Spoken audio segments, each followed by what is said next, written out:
And yesterday we'll be learning end-to-end article hacking by going after a specific system. And we'll be learning step by step what we can do exactly to scan the device, and then after which to be able to gain complete control of the entire computer system. And remember kids, hacking is illegal. If you want to run any of these article hacking techniques, do not try it on Mr. Hackerloy.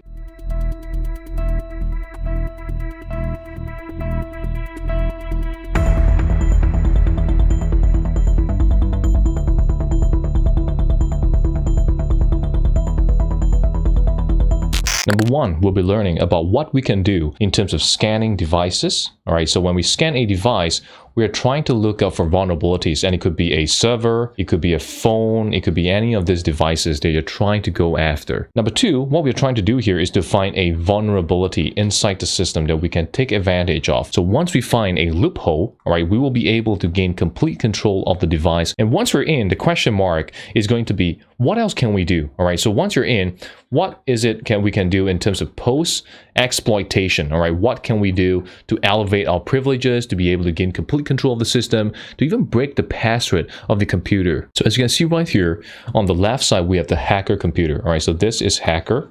And what the hacker want to do is then to be able to first scan and then loose down all of those services. For example, do they have a file transfer protocol server? Do they have a secure shell being opened up? Do they have a website running so that we can take advantage of those weaknesses within it? And so on and so forth. And once we're able to list down all of this, we can get the version, and then from there we can determine, all right, what are the different attack methods that we can go after. So right here, this is the place where we'll be thinking and deciding about what are the different types of attack methods that we can use, and then after which we can launch a target against, say, the website, okay, launch an attack against into the FTP server, into secure shell, whichever the case is, once we have uncovered an exploit to use. And once we're in right here into the system, right, what we want to do then is to elevate our privileges so that from a normal user, we now have the ability to get root access, meaning that we can literally do anything we want with the device. Remember to smash the like button and turn on notifications so that you don't get hacked. So right in front of us, we're in Kali Linux, and the first thing you want to do is go ahead and open up Terminal. And once you're in Terminal, what you want to do right here is to have the ability to begin scanning the device or the server or the system, however you want to call it. So the first thing you want to do is enter Nmap. So Nmap is going to be the tool that we'll use to help us scan the target device. So here, when you enter Nmap, you can see all the options are available for us to scan the device, to look out for all these services. So literally like knocking door on the house, trying to scan a house, looking out for openings that we can then, of course, be able to jump into the house and take out, for example, the cash and the valuables and the jewelries, right? So this is exactly what we'll be doing as part of launching the attack. So the first thing we want to do is to scan the IP address, all the host name, all the domain name. The goal is that now you have a target in mind. So you can enter, for example, the following, which is nmap. And what we want to do now is to enter, say, 192.168.0.114. So this is going to be target device that we're going after. So in this case, I can enter -s followed by V. So this is for the service version that we're going after. -O for the operating system version. So we want to know whether it is a Linux. What version of Linux is it? If it is a Windows computer, what version of Windows computer is it running on? And then after which we want to target the ports. So ports are the services that can be made available from the target device. So in this case, we can target, say, from port 1 all the way to 65535. So once you're done with that, hit enter. And of course, we ask to enter super user do, all right, because it requires root privileges. So enter on that, enter your password, hit enter, and now we're scanning the device to look up for all these different services that are running on the server. And now the scan is completed. So right here, you can see the following.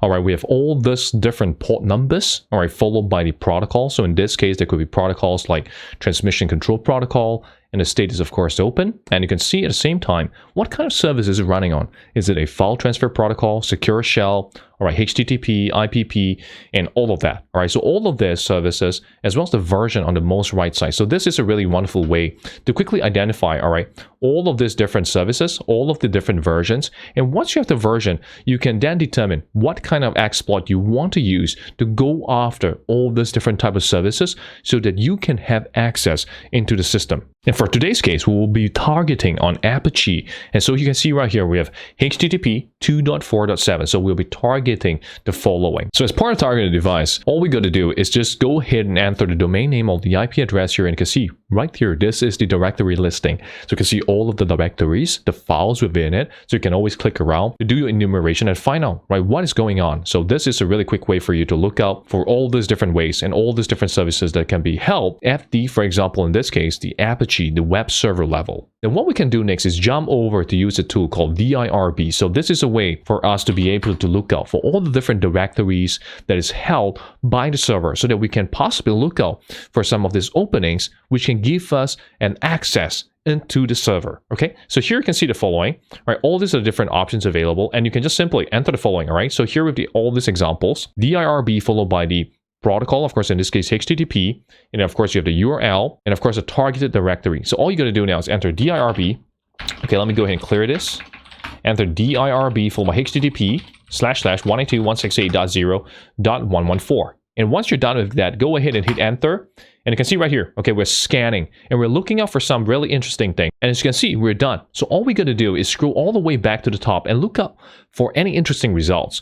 And one of those interesting results that we want to target is the one right here. Okay, so this is CGI bin. And this is a place where we're going to target to exploit. Next up, what we really want to do is to figure out what is really in CGI bin. So all I got to do is enter DIRB followed by /CGI-bin/ hit enter on that. So we're trying to figure out, are there any files within it? So you can see right here, we have the following. All right, we have the CGI bin, and of course we have the hello world.sh. So this is the area for us to target. And CGI stands for Common Gateway Interface, and it is a way for the web server to interact with external content generating programs and so on and so forth. So we'll be leveraging on this CGI, right, for us to be able to gain access into the system. So what we can do now is to use a really handy tool called Metasploit. So you can go ahead and enter sudo msf console, hit enter on that, and this will start up Metasploit. And what we are looking out for here in this case is to look for a exploit that we can use as part of targeting the server. So all you got to do is enter search shell shock, hit enter on that, and here we have several options available for us. So we'll be using one of that over here. So this is the one that we'll be targeting to use. So it is going to be under exploit multi http apache mod cgi bash environment execute. So all we got to do now is enter use, all right, followed by 1. And once you do that, you can see the following, all right? So we have exploit multi http apache mod cgi bash env exec. All right, so you can enter show options, specify the option as part of targeting the server.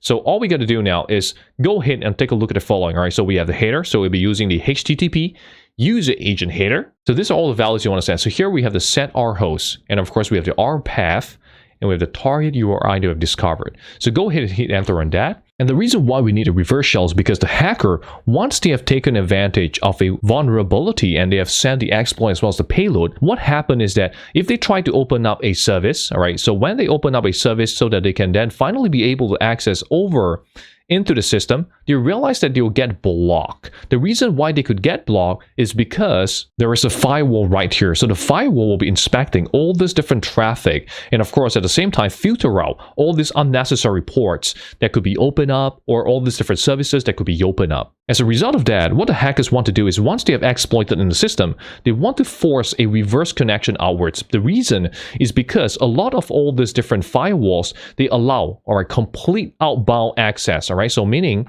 that they do not restrict a lot of all these different outbound connectivities to the internet. Once you're ready, in 3, 2, 1, hit exploit, and you can see right here, Meterpreter session 2 open, and we have the following. Okay, that's it.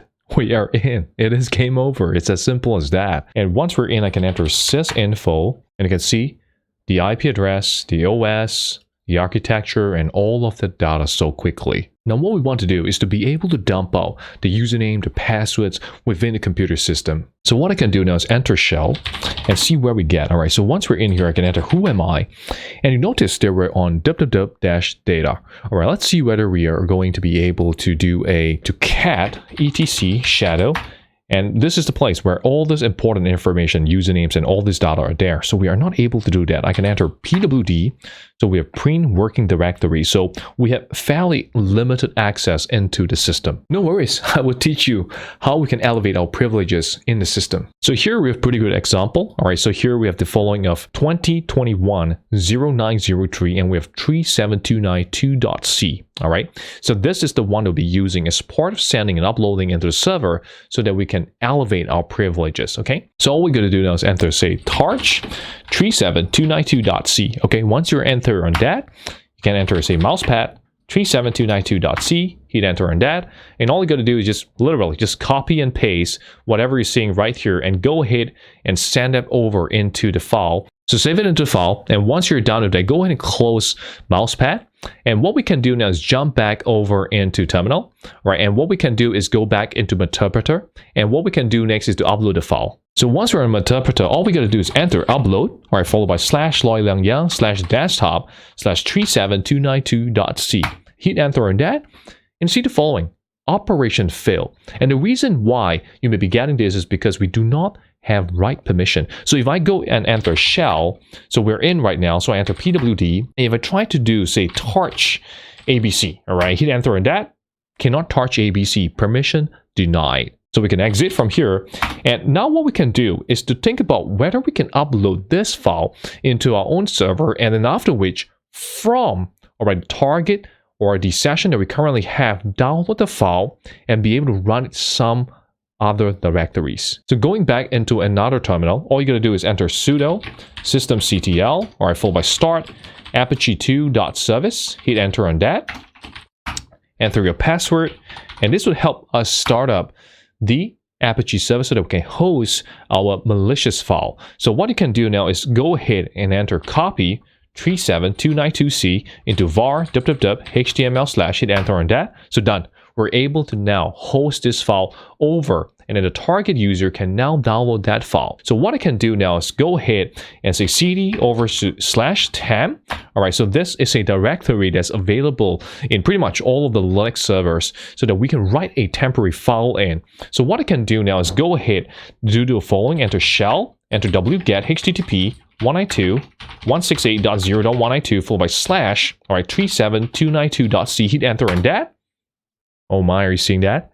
We just downloaded the file, meaning that we are now able to execute on this by doing the following, okay? So all we got to do now is enter gcc 37292.c, and then we want to output this over to, say, a file of OFS, okay? So done. And next up, we can do a chmod +x to make this executable. OFS, done. Enter /OFS, hit enter on that. Guess what? All right, who am I? We got root.